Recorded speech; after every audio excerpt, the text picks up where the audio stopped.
Saudara, saya ingin mengajak Anda untuk melihat tentang tema menadahkan hati untuk hidup yang nikmat. Sudah tentu tema ini bukan karangan saya. Saya selalu mendasarkan pada satu atau dua ayat supaya kita bisa menjadi sadar bahwa firman Tuhan itu penuh dengan perjanjian yang hebat-hebat. Bukan perjanjian yang sepele, saudara. Tapi perjanjian yang hebat, yang tidak masuk akal. Para kekasih, ayat berikut ini luar biasa. Dari sinilah saya memetik dan menyarikan tema ini. Ya, dari Ayub pasal yang ke-22, ayat yang ke-26. Elifas memberikan nasihat kepada Ayub. Ini adalah perkataan Elifas dari seluruh pasal 22 dari kitab Ayub. Elifas adalah salah satu dari 3 teman Ayub yang paling rohani. Paling rohani. Bahkan dalam beberapa hal dia lebih rohani dari Ayub. Ayub ini orang jempolan di hadapan Tuhan. Orang top di mata Allah. Tetapi itu dia. Kalau lagi ada masalah, saudara, Tuhan selalu disangkut pautkan. Tuhan selalu kena getahnya, saudara. Demikianlah dalam masalah Ayub. Memang kita tahu dari kita membaca bahwa memang yang mengizinkan persoalan datang itu adalah Allah. Sehingga Ayub mengalami satu keadaan yang sangat ruding, yang sangat bangkrut, yang sangat menderita. Itu karena diizinkan oleh Tuhan. Saudara, memang kita yang sudah baca, kita tahu. Waktu itu Ayub tidak tahu bahwa ada kisah iblis datang menghadap Allah. Lalu Allah bertanya, Ayub, apakah kamu melihat? Iblis, apakah kamu melihat Ayub, anakku? Enggak Tuhan, di mana dia? Aku enggak pernah lihat yang namanya Ayub. Tuhan coba, kata iblis, wah dia penggoda, dia seducer, dia suka menggoda. Dia bilang, coba kalau Tuhan angkat pagarnya sebentar aja, aku bisa melihat dia. Kalau aku melihat dia, aku ganggu dia, pasti kelihatan aslinya Ayub. Oh, enggak mungkin, kata Tuhan. Ayub anakku jempolan banget. Top dia. Enggak mungkin seperti yang kau bilang. Tuhan, tolong kasih kesempatan sebentar saja. Saya akan ngetes Ayub. Saudara, itu sebab Elifas memberikan nasihat. Nasihat ini luar biasa. Mari kita akan baca bersama. Ayub 22 ayat 26. 1, 2. Maka sungguh-sungguh engkau akan bersenang-senang karena Yang Maha Kuasa dan akan menengadah kepada Allah. Amin. Saudara, kalimat ini luar biasa, ya. Maka sungguh-sungguh engkau Ayub akan bersenang-senang karena Yang Maha Kuasa. Aku tahu Ayub, kamu gak mungkin lagi bersenang-senang dengan hartamu. Habis hartamu sudah entek. Istrimu sudah menghina engkau. Dan sudah mencaci maki Tuhan Allah. Dan sudah meninggalkan engkau. Kamu sudah tidak punya apa-apa Ayub. Kata Elifas, aku tahu. Kamu gak bisa senang-senang. Karena uang gak ada, emas gak ada. Bangunan rumah tidak punya. Anak mati semua 7 orang. Istri satu-satunya meninggalkan engkau. Kamu gak bisa senang dengan cara yang lain. Tetapi Ayub, aku tahu engkau bisa bersenang-senang karena Yang Maha Kuasa. Bila ada di antara kita merasa bahwa kita tidak punya apa-apa, saya bilang engkau belum separah, seruding, semiskin Ayub pada waktu itu. Saudara masih punya apalah di rumah, saya tidak tahu. Ayub habis sama sekali. Rumah kebakar. Hewan ternak dirampas oleh musuh. Anak sekaligus mati ketimpa bangunan. Karena ada angin puting beliung. 7 orang mati. Saudara, istri pada hari yang sama meninggalkan dia dengan mencaci maki Tuhan dan mencaci maki dia. Punya apa? Dia tidak punya apa-apa. Tapi Elifas bilang, maka sungguh-sungguh engkau akan bersenang-senang. Karena siapa? Karena siapa? Allah yang Maha Kuasa. Engkau akan bersenang-senang. Ayub, bukan karena hal yang lain dalam dunia engkau sudah tidak punya apa-apa. Pantas teman-temanmu sudah meninggalkan engkau semua. Tetapi Ayub, bukankah engkau masih punya Tuhan yang Maha Kuasa? Tengadahkan hatimu ke takhta Allah. Saudara, tengadahkan. Ini ada dua arti secara teologis dalam kitab suci. Yang pertama, kerajinan kita, kesetiaan kita, ketuhuan kita kepada Kristus. Betapa seringnya saudara dan saya datang menghadap hadiratnya. Saudara, betapa pentingnya menengadahkan hati kita ke takhta Allah. Ini bikin Tuhan jatuh hati kepada saudara. Amin. Kalau dia jatuh hati kepada saudara, saudara engkau sudah tahu hasilnya kayak apa. Tetapi kalau dia tidak jatuh hati, seperti apapun tangisan saudara, seperti apapun teriakan saudara minta tolong, sulit dia memberikan. Sebab anak-anak Tuhan, kunci rahasia ini adalah tengadahkan hatimu ke takhta Allah. Amin. Kita menengadah kepadanya, maka datang pertolongan. Ibrani 4 ayat 14, 15 dan 16. Semua rasa, semua situasi dan kondisi negatif, transfer kepadanya, serahkan. Jangan dibawa pulang malam ini. Saudara datang boleh sebagaimana apa ada saudara. Saudara engkau jengkel, engkau marah, engkau emosional, engkau sangat sensitif, ataupun engkau sedang tersinggung, apakah engkau sedang putus asa dan putus harap. Saudara, boleh engkau datang seperti apapun. Tidak ada satu tempat di mana engkau tidak boleh membawa kepada Tuhan. Engkau boleh bawa semuanya. Dari rumah saya anjurkan bawa apa yang berat, pikulan saudara tentang beban hidup untuk datang dalam rumah Allah ini. Setelah engkau sampai di sini para kekasih, taruh di mana saudara duduk. Aku mau taruh semua beban. Aku tidak mau bawa pulang lagi. Tak tinggal di sini. Urusan dari Tuhan. Sebab bagian ini penting sekali ya saudara. Nah, kemudian 2 Samuel pasal yang kelima ayat 23 sampai 25 tentang Tuhan memberikan kemenangan kepada Daud menghadapi bangsa Filistin, bangsa yang garang, yaitu bangsa paling modern di dalam perlengkapan persenjataannya, saudara, dibanding Israel itu lebih modern mereka, lebih ganas orangnya. Maka itu ketika Filistin mau datang, sudah pernah Daud dengan kuasa Allah mengalahkan Filistin, sudah pernah. Sekarang mereka mau revenge, mereka mau balas dendam. Jadi mereka sekarang dengan kekuatan penuh datang kepada Israel, kepada Daud, dan akan menghancurkan Israel.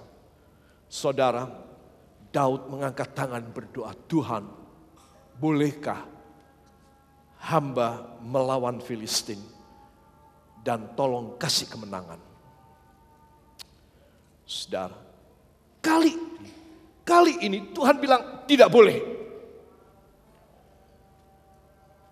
Kamu berjalan melingkar di belakang tentara Filistin, di belakang hutan-hutan, pohon-pohonan kertau.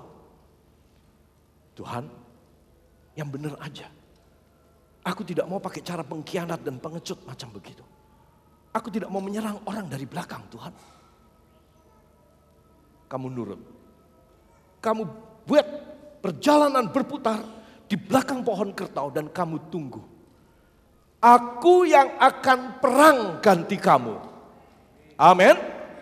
Wah, itu bertentangan banget dengan jiwa satria, jiwa militerisme, jiwa patriotik daripada Daud. Oh, dia lebih senang head to head. Saudara, adep-adepan daripada dia disuruh muter. Nanti disuruh nyerang dari belakang, kata Tuhan. Wah, itu dia tidak setuju. Itu bertentangan dengan batinnya dia sebagai seorang tentara. Saudara, tapi dia harus belajar tunduk. Dia belajar sabar. Baik Tuhan kalau begitu. Daud, kamu tunggu ya. Jangan membuat gerakan apapun. Jangan membuat kegiatan apapun. Kamu tunggu. Kamu selalu menatap ke atas puncak pohon-pohon kertau. Matamu dan tentaramu harus selalu melihat ke atas pohon yang tinggi itu. Selain matamu, telingamu juga harus kau arahkan untuk mendengar suara. Kalau engkau sudah mendengar suara derap pasukan tentara, itu berarti aku sudah jalan dan aku akan mengalahkan musuhmu. Kamu berdiam diri.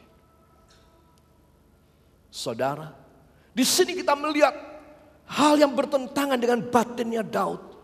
Dia paling tidak suka cara pengecut dari belakang. Tetapi sekarang Tuhan menyuruh dia, apa maksud Tuhan? Supaya kamu itu bersembunyi saja. Kamu tidak usah ngeliatkan diri kamu kepada musuhmu. Biar aku kirim bala tentara dari sorga. Katakan, bala tentara dari sorga akan datang membantu saya. Bila saya taat dan patuh. Nah, rahasianya ada di sini.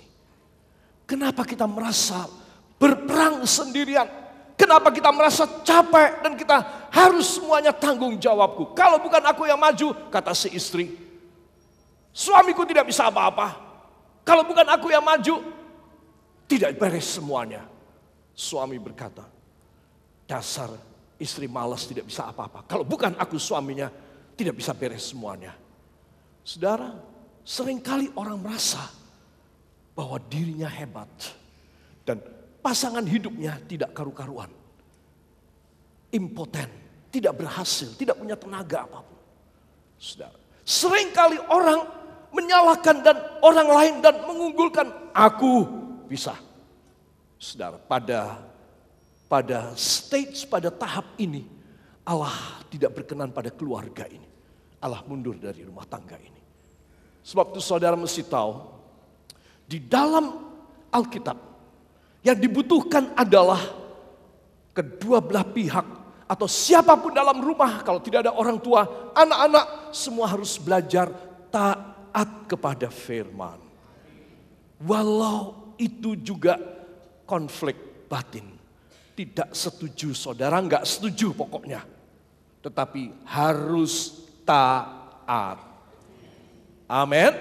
Kalau saudara mengunggulkan aku tidak setuju, maka engkau tidak akan pernah bisa taat kepada firman. Dan Tuhan tidak akan pernah turun tangan untuk membelain saudara. Makanya saya dibiarkan sendirian, saudara dibiarkan keleleran sendirian, berjuang sendiri. Kita dibiarkan aja. Karena kita sudah menunjukkan bahwa kita tidak mau taat kepada Dia. Lain kali kita cuma bisa nangis, angkat tangan, agak mangkal sedikit dan jengkel kita sama Tuhan. Kok bisa kejadiannya kayak begini Tuhan? Tuhan bilang, loh kamu dari awal aku bilang kamu berdiam diri. Kamu taat. Tapi kamu tidak bisa, kamu berontak terus. Itu sebab anak-anak Tuhan perhatikan. Kalau kita menghendaki Allah bekerja, ini satu pendidikan. Kita harus terdidik patuh kepadanya. Kalau saudara patuh kepadanya, enggak usah khawatir. Umur berapapun saudara sekarang, atau sedang berjuang, hai anak-anakku yang masih muda dan remaja, saudara, engkau tidak usah khawatir tentang hari depanmu. Karena Tuhan ambil alih, Dia caretaker. Setiap macam persoalan yang rumit, yang di luar kemampuan kita, Dia sanggup menyelesaikan. Ini adalah pendidikan rohani. Katakan pendidikan rohani bagi saya. Saya harus konsentrasi. Mata rohani, visi saya, dan telinga rohani, dengar-dengaran saya. Amin. Saudara harus konsentrasi.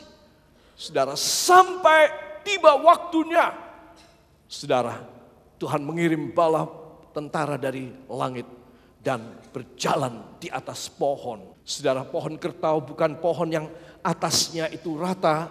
Beberapa jenis spesies tanaman bagus sekali, ya daunnya kok bisa rata. Saya juga kagum, tidak dipotongin, secara alamiah dia bisa rata. Nah, kalau daunnya semua rata, mungkinlah bisa ada orang, ada tentara dari langit berjalan di sana, bisa mengeluarkan suara prok, prok, prok. Tapi pohon kertau ini bentuknya agak membulat dan di mana-mana ada carangnya yang panjang-panjang. Ya, saudara, jadi bisakah dipakai untuk berjalan? Sudah jelas tidak. Cuma Tuhan ingin pohon kertau dibutuhkan hanya untuk menjadi pusat, fokus, titik pusat dari anak-anak Tuhan untuk konsentrasi kepada Dia. Sebab Anda dan saya harus belajar visi rohani saudara, pendengaran telinga saudara dan saya kepada suara firman. Kita harus latih bisa menyisihkan suara yang lain. Dan kita hanya mau mendengar suara dari Dia dan melihat apa yang akan terjadi setelah itu. Katakan amin. Ini saya namakan sebagai pendidikan rohani. Ya, di mana konsentrasi mata dan telinga, dan dari mata dan telinga roh kita bisa terkonsentrasikan kepada Tuhan. Ya, itu sebab mata kita harus dipakai dengan benar, telinga kita harus dipakai dengan benar. Amin. Katakan, angkat tangan kanan saudara. Tuhan Yesus, sucikan mata hamba, sucikan telinga hamba, supaya hamba boleh konsentrasi pada rencana kemenangan yang Kau kirim dari sorga. Supaya hidup hamba sungguh-sungguh bersenang-senang di dalam Engkau, Allah yang